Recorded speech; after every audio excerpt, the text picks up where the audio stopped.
This video will teach you how to stop Kaspersky from blocking YouTube and Google Drive uploads. Start by opening up the settings. Open the network settings. Scroll down and select Manage Exclusions.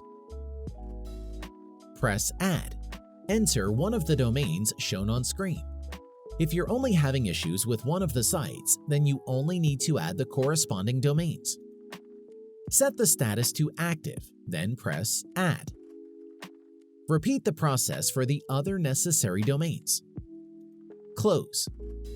Restart your browser and try uploading to YouTube or Drive. If you're still having issues and using Firefox, then you can turn off the Scan Secure Traffic option on this page. Switch to the Protection tab.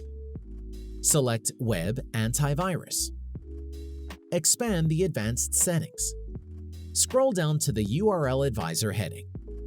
Manage Exclusions. Press Add. Type in one of the domain names on screen. Add the domain. Repeat the process with the other names on screen. Close the window. Select Trusted URLs. Add the URLs again. Restart your browser and you should be able to upload to YouTube and Google Drive.